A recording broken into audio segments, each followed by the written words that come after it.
We be sunsets so beautiful they paint themselves on the edge of the earth. We be where dreams come to live and retire. We be artists making careers out of thin air. We be entrepreneurs and doers. Somewhere between bright ideas and done. We be chilly by blood and balloons for lungs. We be no I in team, but two and familia. We are your favorite city's favorite city, the heart of the Southwest in New Mexico's chest. We be one Borque. We be one Albuquerque.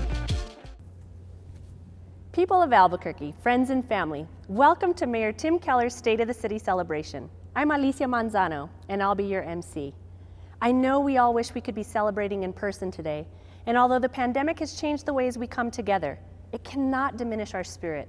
We have faced many new challenges, but we have stepped up and are getting through it together as one Albuquerque. As you watch the presentation, we invite you to share what the spirit of one Albuquerque means to you. Tweet at Mayor Keller or tag at Mayor Keller on Instagram and Facebook with your response. When I think of the spirit of one Albuquerque, I think of the dozens of city employees who manage their daily jobs while also serving at the Emergency Operations Center to make sure the public had the most up-to-date information, that we were providing supplies, sheltering, food, and transportation services for those that needed it. They all stepped up in big ways to take care of our community. More than ever, we are so grateful to our frontline workers and first responders who keep our city safe and running.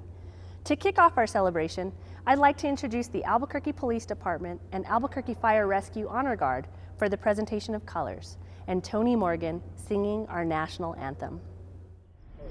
Color guard, attention, carry colors. Cut, forward, march.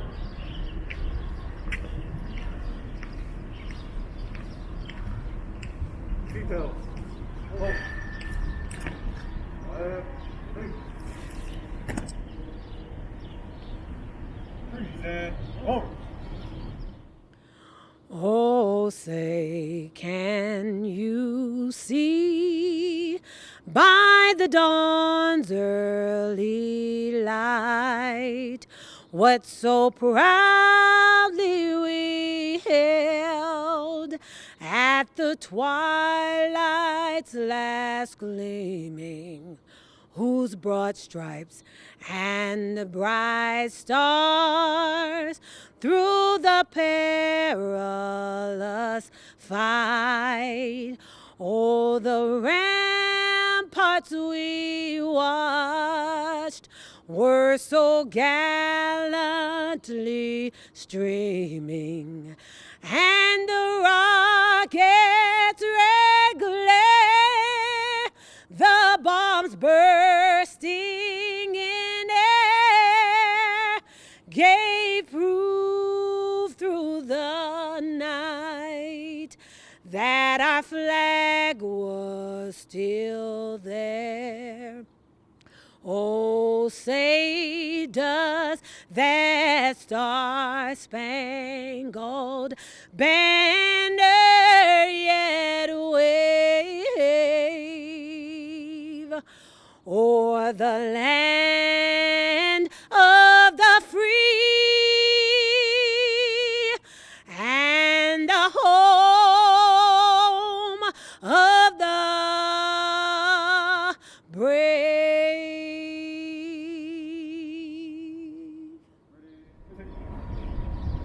Cut, right, face, forward, march.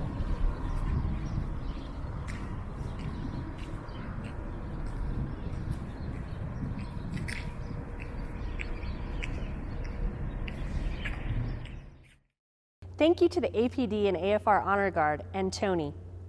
In this city, we elevate the voices of Burqueños of all ages. Our next guest is a young, inspiring poet. Please join me in welcoming Z, the author.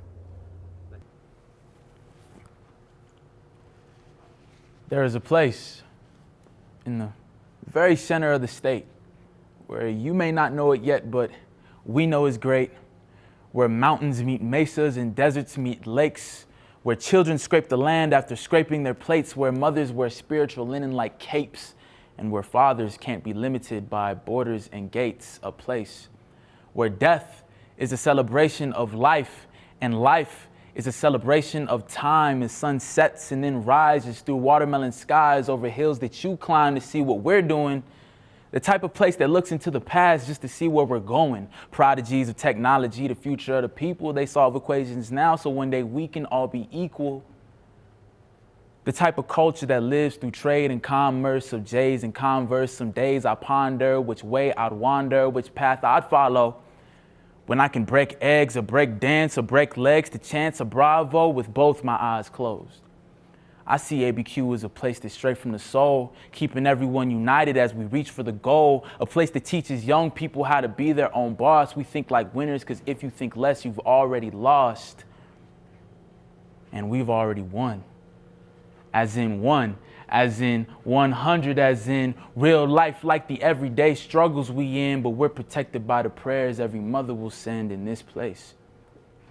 A place where green or red chili is just an acquired taste, where any place will say we're different from any place, where you can see the hope it's written all on our face in this place. Where you may not know it yet, but we know it's great. One Albuquerque. Thank you, Xavier. Next, I'd like to introduce 2020 Council President Pat Davis and current Council President Cynthia Borrego. Hi, I'm Pat Davis. I'm a city councilor representing District 6, and I had the honor of serving as the president of the city council last year. You know, last year wasn't the year any of us expected, but as new challenges arose, your city council worked hard to reposition the city each and every time to overcome those challenges. In the first few days of the pandemic, we passed emergency health laws and repositioned the entire city budget to focus on helping small businesses and individuals in need to ensure that we continue to provide vital services. Over the course of the year, your city councilors worked to put more than $1 million in PPP into small businesses so they could stay open, and then pivoted to add more than $10 million in new grants for small businesses when federal grants ran out. As we move into 2021, our city is better positioned today to recover because of the work we all did together with the mayor and our legislators and everybody in Washington to ensure that people in Albuquerque got the services they deserve. Hello, I'm Council President Cynthia Borrego, and I'm also the counselor for District 5. I'm really excited to thank Councilor Davis, who was our former council president, and I want to thank the mayor for including us in the State of the City address. As we come out of the pandemic this year and hopefully 2021, we move into a sort of a new vision for Albuquerque, thinking about how do we become a healthy city and a sustainable city. And these are important questions that the council is going to have to look at this year as we move forward. As Councilor Davis mentioned, we never imagined that we would be in this position, but we are hopeful for our future.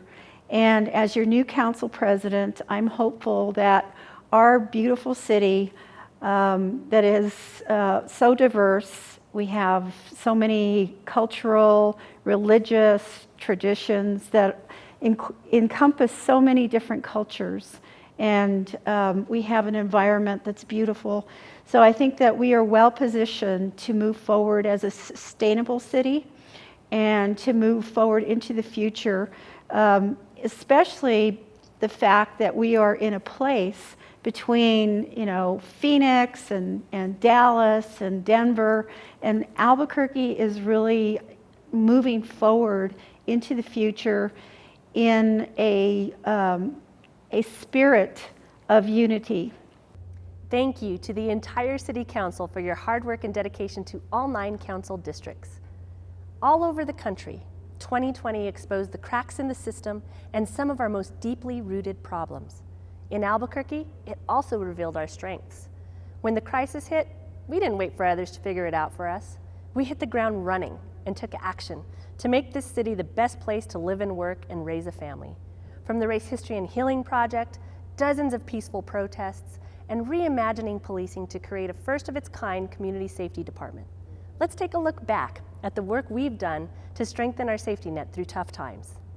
It's common to hear folks refer to Albuquerque as national trend proof, often pointing to historical data that shows Albuquerque somewhat immune to economic and environmental challenges that threaten the rest of our nation. The highs aren't as high and the lows aren't as low, they say. That myth was busted when COVID-19 touched down in New Mexico in March of 2020. As a public health crisis, the life and death implications to New Mexicans was painfully apparent. The resultant economic downturn ensured that things will only get worse before they get better. We found out that we weren't immune. We never were. The way we fared better than the rest of our nation at weathering the ups and downs of time is by being resilient. We came together in 2020 in unimaginable and courageous ways, from community care packages and mutual aid to city-issued PPE and economic relief direct to families, small businesses, and our creative sector. We wore masks together. We stayed home together. We followed the guidance to keep each other safe together. We also did even harder things, like lean into critical conversations about our history and race together. We then acted on those conversations by providing additional aid and resources to those populations historically most impacted by health and wealth outcomes. We have more work to do in 2021 together. The good news is that 2020 has reminded us that we've never run from the hard stuff. We've always run towards it. And because of that, our hope is higher. And perhaps 2021 will see us running towards each other again. The fact that things and people have survived here points to the fact that we always will. And so it's not a question of will Albuquerque fail or succeed. It's just how will Albuquerque go about continuing to be itself. And we have the ability to decide what that self looks like as a people for our kids. I think if I had a button and I can just press it and tell people what they should do for the city is just care more. Care more for one another and do more. So let's galvanize our folks to get in and really do that hard work, that community to community work, and I think that'll be the magic pill to lift us up. What is that one thing I can do today, once a week, once a month? What is the thing I'm gonna engage in to try and chip in the pot? If I could have somebody do one thing to really address these problems, it's to do what you're absolutely best at. You're already good at it. You don't have to stop and learn anything new. You can apply what you are already fantastically skilled at to the problem. So the one thing that I'm telling people to do really is to get active, right? Get into your communities and create that change, be that hope for future generations. I will say it until I can't breathe anymore. Scratching a check for $50 to your local not-for-profit's not doing the job, right? We need to get out and we need to do the real work. Think about it. If you get 100 people in a room and you're like, hey, we're looking at all these problems, we're gonna address this. You don't have to learn anything new. I want you to do what you're already good at. You have 100 experts suddenly.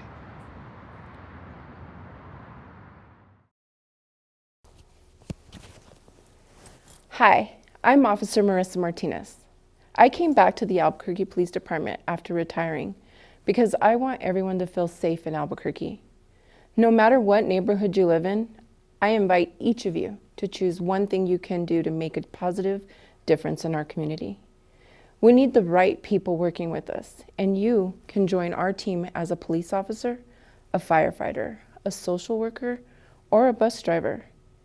You can volunteer, donate money. You can lend a helping hand to someone in need. There's more than one way to make a difference, but we must all take action. Choose one thing and do it. You know what we need? We need the peacemakers. We have peacemakers in my culture, and we have peacemakers in the native culture, and we have peacemakers in the white culture. Someone who can recognize and check their own biases. Someone who isn't so steeped on pride. Someone who is patient enough to understand that I don't necessarily have to use force in this case. If I want to be your friend, I'm gonna hear you when you have something to share with me, good, bad, ugly. And I think that's an excellent place to start, even in a police department, a human side. To be able to be nice enough in the social, domestic issues, to be able to be there as a conduit to access other social services, but then when it goes bad, which it can end in a heartbeat, to be able to step up and use the available training and talent and resources to deal with the circumstances. Since stepping into the role of First Lady of Albuquerque, Dr. Elizabeth Keller has worked closely with our Office of Civic Engagement to help more residents get involved in our community, and volunteers on her own time, often bringing their children, Jack and Maya, to help with projects around the city, teaching them the importance of civic engagement. We are so grateful for her love and commitment to our city. It is my pleasure to introduce you to our First Lady, Elizabeth Kiston Keller. Thank you for tuning in today. And most importantly, thank you for all of the ways, big and small, you've stepped up this year to help protect and support your family, your friends, your neighbors, and our entire community. Now, a couple of months ago, we were putting Maya to bed after what felt like a particularly exhausting day for everybody. And I said, you know what, kiddo? I am so proud of you. You know, neither Daddy nor I ever did second grade in a pandemic. And she stopped what she was doing and looked back at us and she said, really? But did you do kindergarten or fifth grade in one? And while this may have been her subtle way of asking just how old Tim and I were back in 1918, I also believe her question reflected a familiarity with the kind of resilience she was seeing from her teachers, from her family, and from the wider community. It reflected a sense that we are a community that knows how to do hard things, that knows how to adapt, and that knows how to take care of each other. Indeed, amidst all of the incredible and unprecedented challenges and the intense grief of this year, it has been so powerful to see amazing individuals and organizations working together to adapt over and over again to serve our community.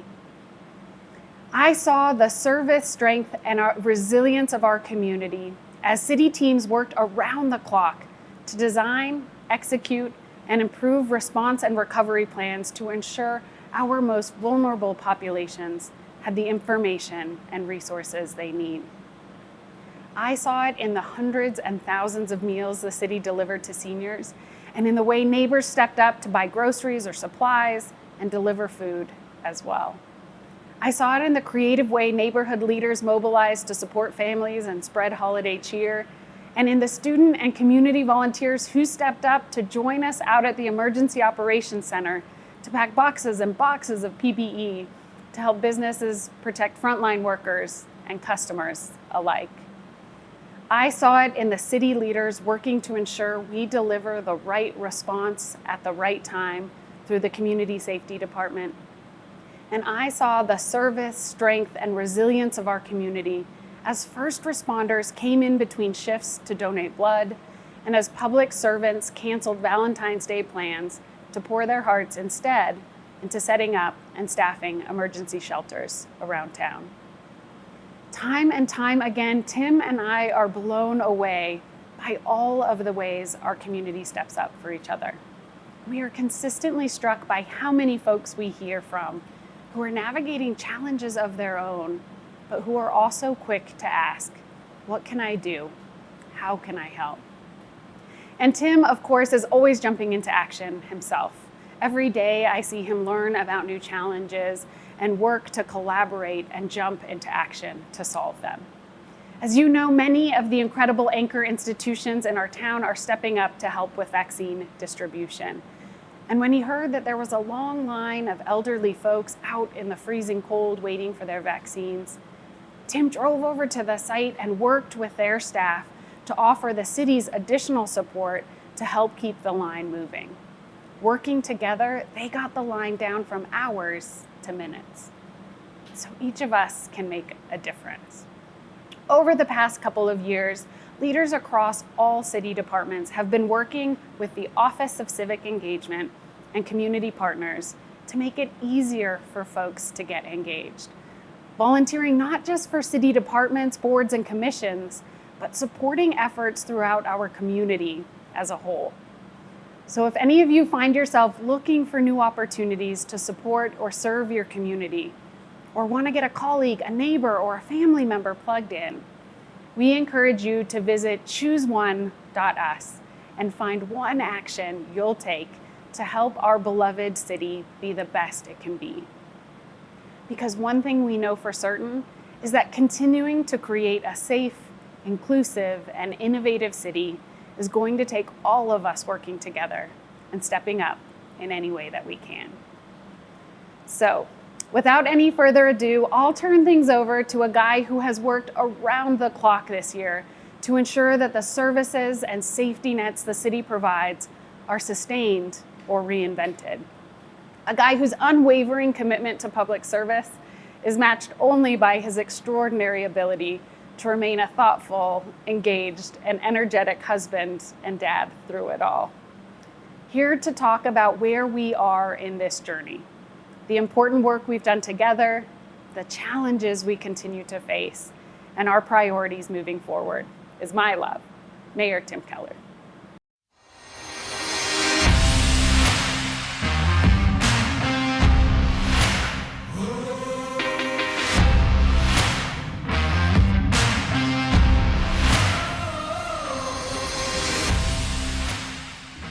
Greetings, Albuquerque. Thank you for joining our first ever virtual 2021 State of the City address. We're here to take a moment to reflect on the city we love, to talk about the uncharted territory that we're navigating, and to illuminate the road ahead of us. 2020 was truly a year like no other. Small things became symbols of the unprecedented ground we walk. People often ask me if I ever would have thought that I'd be leading our city through this back when I took this job. I definitely didn't ever imagine I'd spend 2020 bouncing back and forth from checking on hospital capacity to working on traffic from the rush on toilet paper to sitting next to my son Jack on the computer trying to fumble through his kindergarten Spanish lessons, to even thanking vodka manufacturers for making hand sanitizer. Like many of you, I'm grateful to turn the page on the year of crisis and give it our all to make this year, 2021, the year of recovery. When we came into office a little over 3 years ago, Albuquerque was at a crossroads. We had choices to make. Would we continue to turn our backs on crime or face it head on? Would we accept economic stagnation or double down on our strengths to create good paying jobs? Would we create opportunities for our kids or would we watch them move away? At each of these crossroads, we chose our direction. We created a roadmap and we marched forward on our journey. We chose our own authentic porqué. We took responsibility to find our own solutions to our own problems. As 2020 began, our city was no longer adrift. We were on our purpose-driven path. Then, early last year, folks started growing concerned about the virus that everyone had been reading about in other cities and that would inevitably make its way here. As we collectively adapted to what was coming, we knew that some of the things that make us who we are, like our close-knit intergenerational families, could actually expose our community to being hard hit by the pandemic. I grew increasingly concerned about the vulnerabilities here in our town. We had to reinforce our safety net, the guardrails for our community, and fast. There's no doubt Albuquerque knows how to get through tough times, but these were historic challenges. We were truly off the map in uncharted territory. For each challenge, we could not wait for others to figure it out for us. We searched for our own true north, and we carved our own path. As the urban center of our state, we stepped up to coordinate the entire region. We activated our emergency operations center, and we got on the horn with hospitals, grocery store owners, nursing homes, healthcare workers, PPE producers. We knew working together would literally save lives. And for the first time in modern history, Albuquerque city government was transformed by repurposing not just to save lives, but also saving livelihoods. As other city governments shut down, we ramped up.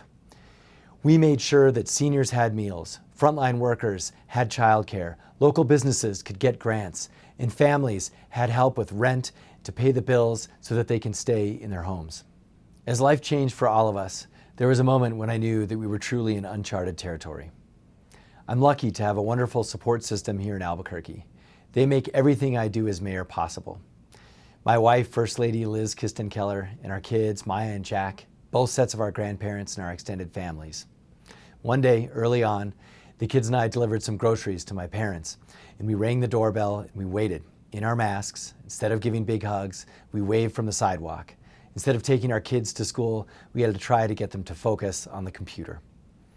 Like every family in our city, everything we knew had changed, seemingly overnight.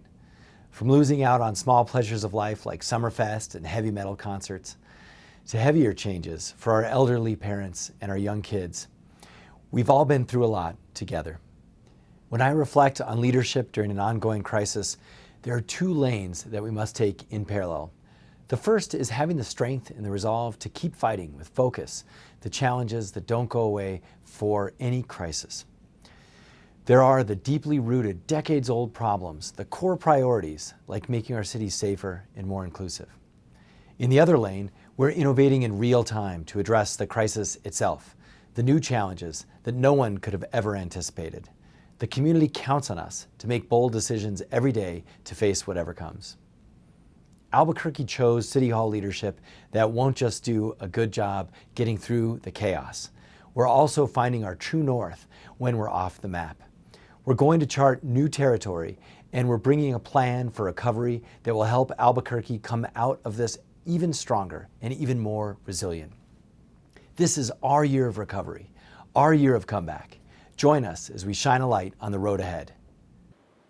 Here at our Emergency Operations Center, we have coordinated the emergency response for the entire region. It's been activated for COVID-19 longer than any other crisis in history. In the uncharted territory of the pandemic, this is where we made bold and innovative decisions. When other cities shut down, we stepped up. We know that for Albuquerque, telling folks to just stay home is oversimplifying a complex issue. It's a catchy phrase, but it's not a policy that works for hundreds of thousands in our town. Staying home is a luxury that not everyone has, and home is not always the safest place. So we moved nimbly to design a response and recovery that would leave no one behind. We tailored our COVID response to create a safety net for our unique community. For working families, we stepped up with access to free childcare for those who could not afford to stay home, Wi-Fi on wheels and Wi-Fi in the neighborhood hotspots to narrow the digital divide, and $1 million for rent and utilities to keep people in their homes. We gave out $12 million in grants to help local businesses stay afloat and waived hundreds of thousands of dollars in permitting fees so our restaurants could expand outdoor seating. We have provided nearly 750,000 meals to seniors and conducted over 13,000 home visits to make sure people are not isolated. Each of you who benefited from these programs and knows that the city has your back is the real measure of success. Over 4,000 of you stepped up to amplify this impact by volunteering, and I thank you. You were side by side with the mayor and our team, although 6 feet away in a One Albuquerque mask, delivering packages to homebound seniors, taking tons of supplies to neighboring Native communities, handing out PPE, and thanking our healthcare heroes. This crisis revealed the cracks in the system all across our country, but here in Albuquerque, it also revealed our strengths. From day one of this public health emergency, we put equity right at the center of the hub. Our commitment to equity and inclusion became even more important during this crisis.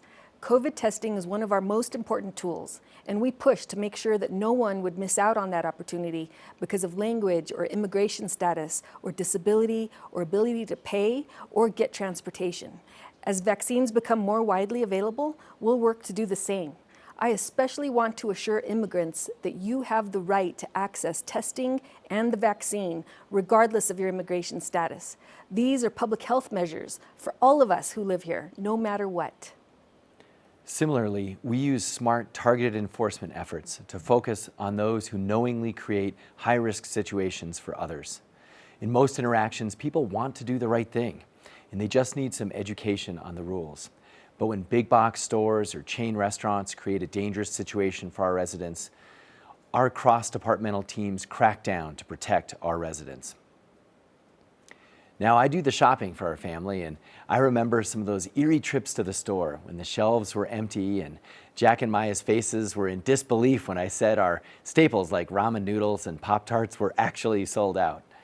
I also remember a weekend of Thanksgiving, and I was standing in line chatting with a woman about 6 feet in front of me, and she was telling me about her family working in healthcare and her friends in nursing homes.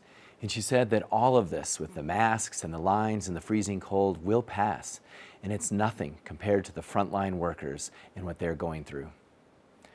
Now, her perspective is one that we all know, but how often in our daily lives do we forget the personal sacrifices thousands of people in our city have made? the heroes who have experienced direct pain and trauma so much of the past year. Thank you to all the Braqueños who put the call to help others first for your willingness to step up in our time of need. Now, no doubt there has been a struggle of a lifetime for many. We work to give hope to youth and to families, and not just with mental health resources, but also with little gems that can make life in Albuquerque so special. We consciously kept our parks and open spaces open, knowing that those are places that might be the only reprieve for many of our residents, especially those in dense housing with no place to play outside. Instead of shutting down libraries and pools, museums, and the zoo, we committed to finding ways to stay open for families, but in modified, COVID-safe ways. That's why we still got to see hot air balloons and fireworks in the sky and drive-in movies and holiday lights up and down Central. Our animal welfare team worked to find hundreds of families to foster pets from our animal shelters instead of leaving them in kennels for this long haul. Like I said, we left no one behind. These bold, thoughtful strategies, coupled with our deep resilience, has made Albuquerque far better through tough times than many other places. That doesn't take away from the hardship or loss of life for anyone. But there is light at the end of the tunnel, and I'm asking you to keep going. We're grateful that the majority of Albuquerque residents give the city's COVID response strong marks and are optimistic about the future. That is especially powerful in the midst of a crisis and says so much about who we are. The road ahead is straightforward. Wear a mask, keep physical distance, get tested, and when you're offered the vaccine, take the shot. Keep looking out for each other, and we will get through this together as one Albuquerque. Here we are at Delta Group Electronics. They help the company build with robots with their manufacturing. This is Breezy. You might have seen it rolling around the Sunport. Schools and airports around the country are ordering Breezy units to disinfect their facilities. When the pandemic hit, we rejected the false choice between lives and livelihoods, and we jumped into action to save both. We didn't want Albuquerque just to survive. We wanted to come out of this thriving, with local businesses and good-paying jobs intact. Even though the crisis tossed the roadmap out the window, our compass told us we had to keep the bottom from falling out of our economy. Now we are urgently pushing our city towards recovery. I don't have to tell you how bad the economic crisis is. You saw it for yourselves in the empty convention centers and hotels, in our restaurants that had to navigate outdoor seating in the dead of winter, in our eerily quiet downtown.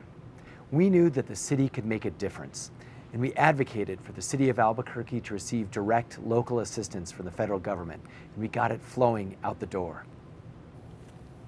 We created a process to give out $10 million to 1,000 businesses to help them stay afloat. We worked cross-departmentally to waive permitting fees and parking costs, to give businesses free PPE, and to give direct assistance to entrepreneurs and solopreneurs. We created special opportunities for artists in our economy who found themselves with no place to display their works. Our creative economy is expansive here in Albuquerque, and most of those folks aren't eligible for any other aid. We also continued the Job Training Albuquerque program and launched the Minority Business Development Agency to help workers and businesses grow. As we push forward, we are connecting each of these dots on the map. It's forming the picture of recovery. I knew this was uncharted territory every Friday afternoon when I would join our team literally handing out checks and filling trunks with PPE to hundreds of cars lined up for blocks. Despite that line being a reflection of desperate times, the lifeline it provided was something astonishing to see. When the crisis first hit, our team was brainstorming what to do, and many of us harkened back to the legendary New Deal program that guided our country through the Depression. In fact, it helped build our zoo, Tingley Beach, and other legendary amenities we still enjoy.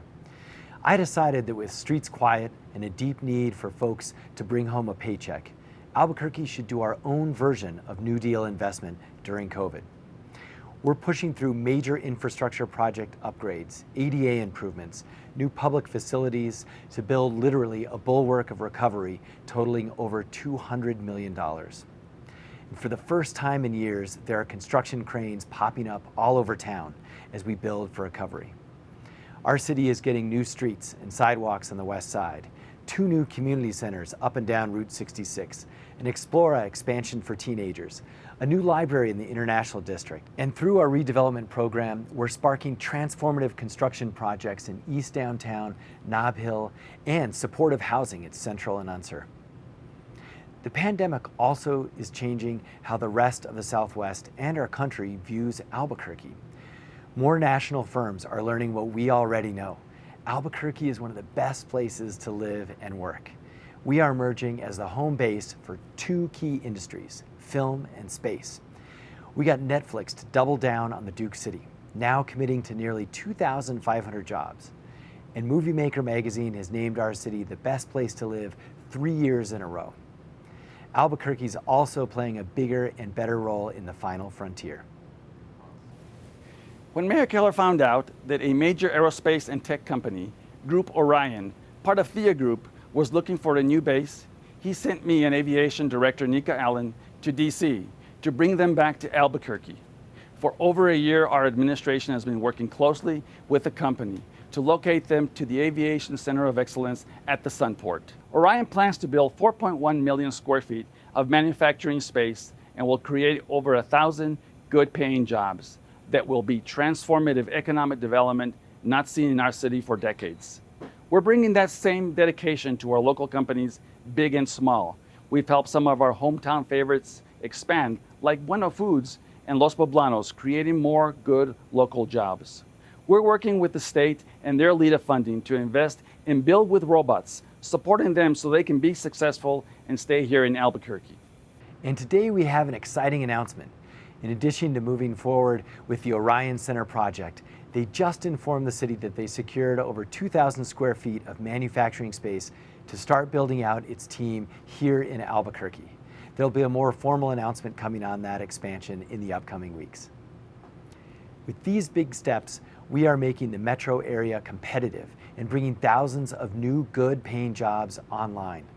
Some of these are homegrown gems, and some are global icons like Facebook, Netflix, NBC Universal, Amazon, and space tech firms like Orion. Now our kids don't have to leave for bigger and better opportunities. We have reversed the trend.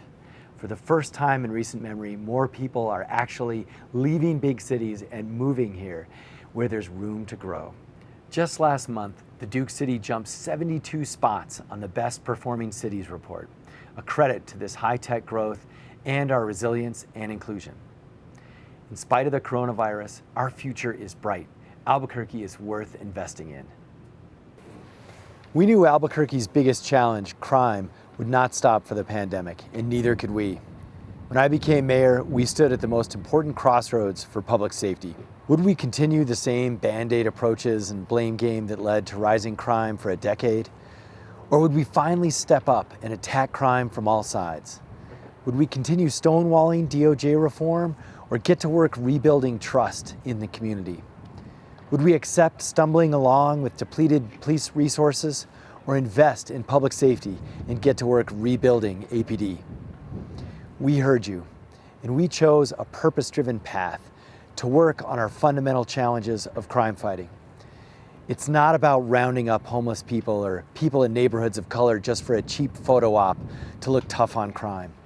It's not about pretending one person or one mayor or one chief can solve all our problems in the short term. As much as politicians like to pretend there's easy answers, this takes so much more.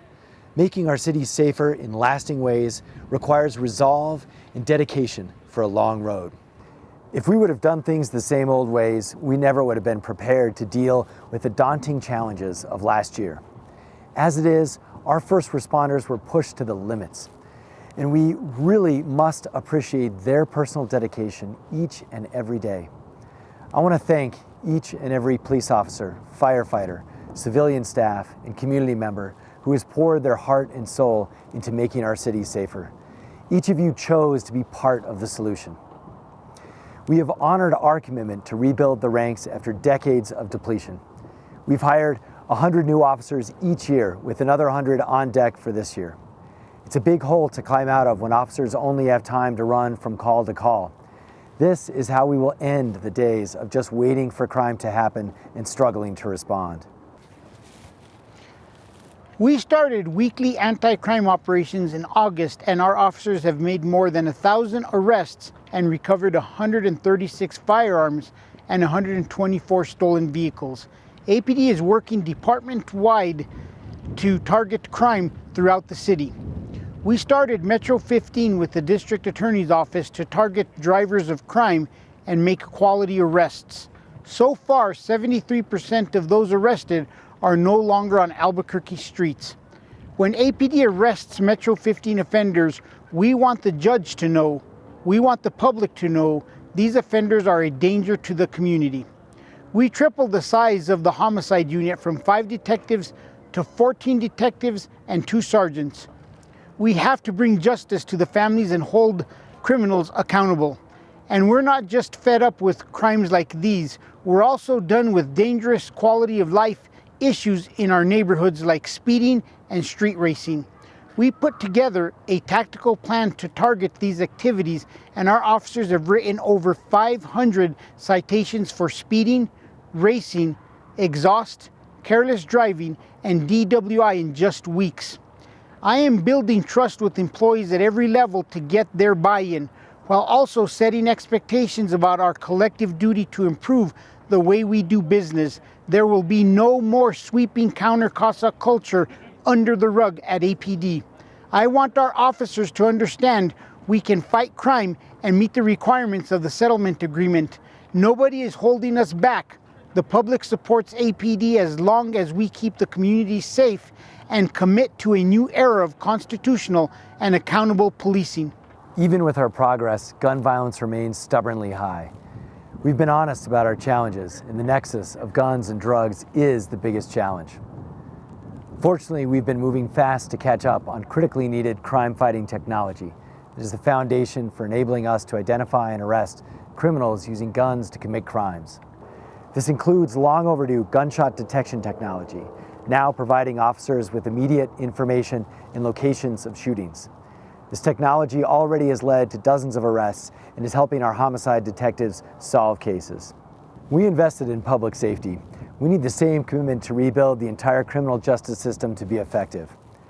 When we invest in prosecutors, the courts, CYFD, parole, and diversion programs, the entire system will be able to keep up with APD's enforcement of both violent and property crimes. Albuquerque chose leadership that does not blame others or make excuses. When we came into office, we got to work on the rape kit backlog that had been built up over the previous decades and cleared it once and for all in just 3 years. Crime doesn't exist in a vacuum. We also have to tackle the underlying issues. We need help from our legislature. We are proactively combating cycles of violence, especially among youth, with our violence intervention program. Of the 110 individuals participating in this program since it launched in October, most have not picked up a gun again. Individuals have received services for anything from shelter to a job to training and even grief and mental health counseling, substance abuse counseling, and at the same time, our Rapid Accountability and Diversion program gives youth a chance at restorative justice and reduces recidivism. Stories like these show us that we're headed in the right direction, and we're grateful to more and more people who are feeling safer in Albuquerque and in their own neighborhoods. We are at a pivotal moment in the reform effort. We rebuilt the department and we got rid of leaders who were actively working against culture change. Now we're bringing in outside independent experts to ensure APD's force investigations meet the high standards we created. We have to get this right. We have to create a fundamental habit change so that officers are set up to succeed, not to fail. It's an honor to continue my service to the community by taking on the new, innovative role of the Interim Superintendent of Police and Deputy Chief Administrative Officer. In this executive level position, I will oversee APD's reform initiatives. I will be directly responsible for the operation of the academy here behind me, the DLJ requirements related to training and internal affairs matters, including discipline. Bringing reform and culture change is a mighty task. It's no secret that the department has been struggling to prevent and correct mistakes through training and to hold people accountable for misconduct. But we are not going to give up on the vision we all share to make it possible for people from all walks of life to feel safe in our city. This role will be pivotal not only for working with the DLJ, but for making sure that reform efforts will last even after the monitor is gone. I have served as chief of police 4 times. I am only one of 3 African Americans in New Mexico who have made it to that rank. I look forward to making history with our new community again as we build out this significant position. Albuquerque is not exempt from major city challenges, but here we have the resilience to keep going and the strength to lead with our values through any dark days. Now that we are headed in the right direction, it's our time to hit the accelerator. On our nation's journey, we reached a tipping point with injustice and discrimination last year. The murders of George Floyd, Breonna Taylor, and Ahmaud Arbery didn't happen in Albuquerque, but Albuquerque is not immune to acts of racism. We have our own unique history and diverse roots here. Our strong Hispanic and Native American cultures, alongside Black and Asian and immigrant voices, who all make our city what it is and are building our future together. 3 years ago, we were among Albuquerque's first administrations to explicitly prioritize and champion equity. That foundation was critical in facing the renewed calls for racial justice and the COVID-19 response itself. Our recovery plan centers around equity as a cornerstone for everything we do, from economic recovery to access to vaccines and testing to where we put capital investments. We created a $1 million Black investment fund because Black lives matter. We got $2.5 million in CARES funding out the door to immigrant families who weren't eligible for other aid. We jumped to an A grade on our LGBTQ+ report card in the middle of a pandemic. And when unacceptable violence erupted at the Oñate statue, we put together the Race, History, and Healing Project to bring diverse voices to the table to choose the path forward. These can be difficult conversations with pain, anger, and tears, but we lean in to do the work. One Albuquerque is a call to action, and we recognize that unity requires work. While other cities were just waking up to the need for police reform, at least APD had already gotten started, pushing forward on the toughest reforms like use of force policies and training. Now we are leading the way nationally by carving our own path to reimagine policing. Many calls to 911 don't require a gun and a badge. They require individuals like social workers and community health workers who can assess and connect someone to services that could potentially save their lives. With our new Albuquerque Community Safety Department, we're using a public health model to send trained professionals to nonviolent calls on homelessness, addiction, and behavioral health. This cabinet-level department will give 911 dispatch an option when a community safety response is more appropriate than a paramedic, firefighter, or armed police officer. We will also send trained professionals to respond to calls that simply don't require a police response, like abandoned vehicles and needle pickup. This is about sending the right response at the right time. Albuquerque Community Safety will work alongside police and fire while freeing up officers to stay focused on violent crime. We found the future home for the community response team as well, a site in the heart of the International District at the corner of San Mateo and Catherine. And if voters approve the GO bonds this fall, the headquarters will become a reality without raising taxes. Each of these bold homegrown solutions was built on an extensive community input process. We're turning city government inside out to bring diverse voices to the table. That's how we push past performative lip service, fighting for real change and charting this new territory together. Charting the path forward on homelessness was critical even before COVID. And now the need for action on homelessness has never been more clear. Unhoused populations are growing everywhere by volume, in every city across the nation. And COVID was a breaking point that exposed just how insecure housing can be. When we approach a problem on this massive scale, we listen, we learn, and then we act. We listened to neighborhoods and other local agencies like the county and UNM and our partners who provide direct services on the ground. And we learned about the best models around the country, and now we're taking action in our hometown. We've doubled the number of people being served in the city's homelessness support system, and we did that in 2 ways, with our emergency shelter and also developing long-term answers. We had to urgently rethink our emergency shelter system because of COVID.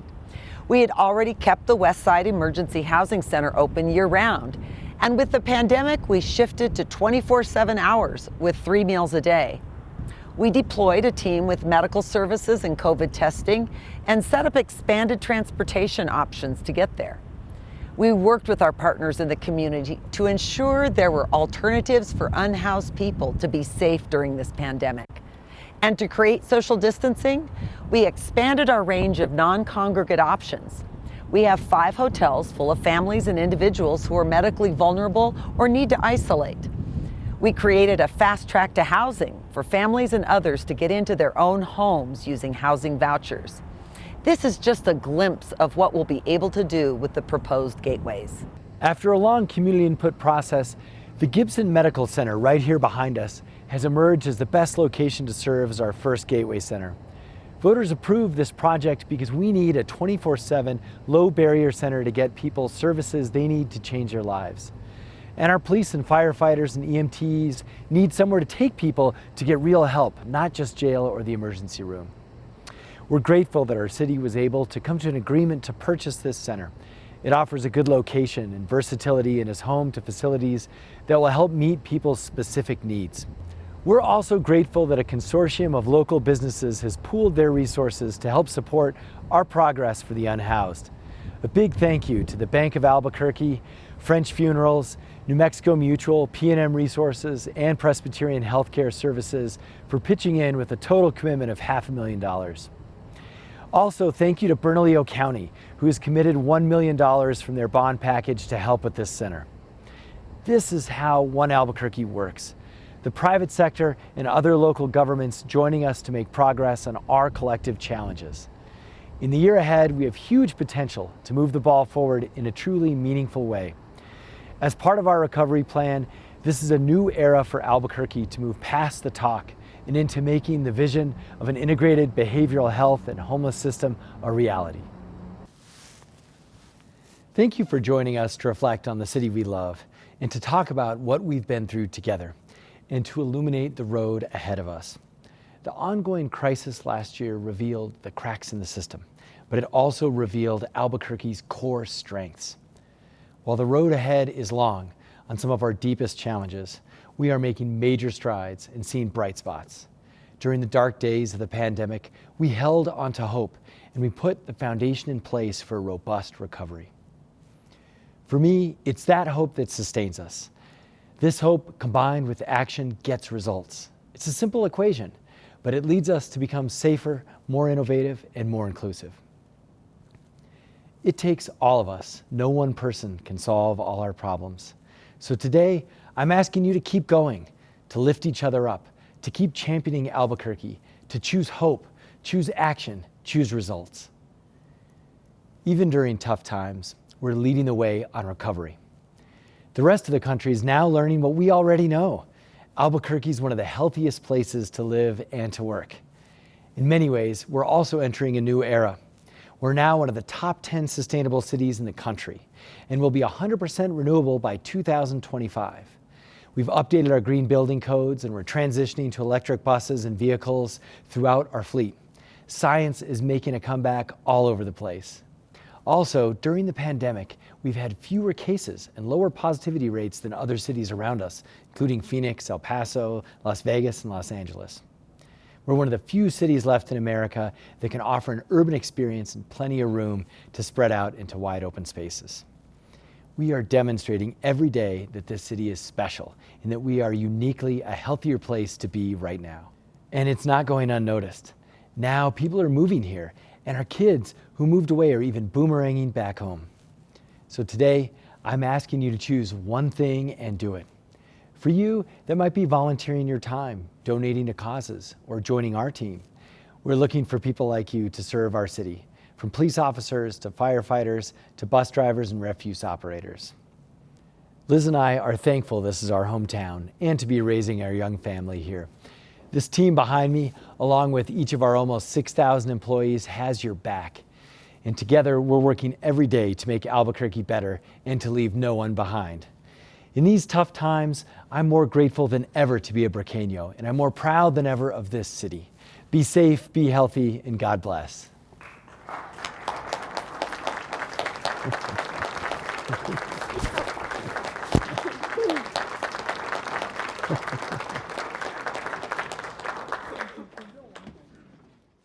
It takes two hands to be a good cop. On the one hand, you need to know how to be reasonable, how to de-escalate a situation, how to solve problems and help people who need it. On the other hand, sometimes things get dangerous. You'll need to stand up to violence, to make an arrest or stop a crime in progress. Do you understand the difference between a heavy hand and a light touch? If so, the Albuquerque Police Department could use your help. Visit chooseone.us to apply.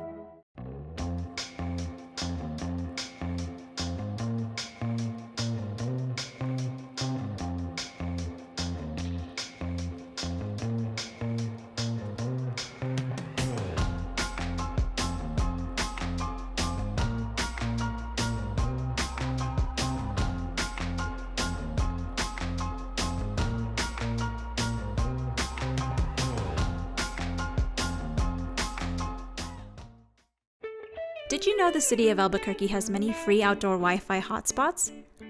Wi-Fi is available at many city community centers, libraries, and parks. Find a location near you by calling 311 or visiting cabq.gov/Wi-Fi. Check the coverage area map to see where you can connect at that location. Head to the Wi-Fi location with your Wi-Fi capable device, such as a smartphone, tablet, or laptop. Once you're in range, connect to the Wi-Fi with your device. Most networks will start with COA. Don't forget to open your browser and agree to the terms of use to connect.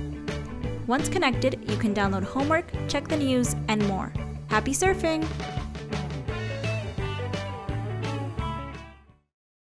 This place is ours. We call it Albuquerque. We call it Albuquerque. We call it Burque. We've been through a lot together. Not all of it's been pretty or easy. But the time has come to convene and reconvene, to combine and empower generations. To build the bridges from the tales of our elders to the futures of our children. To write a story that mentions all our names when we simply say Albuquerque.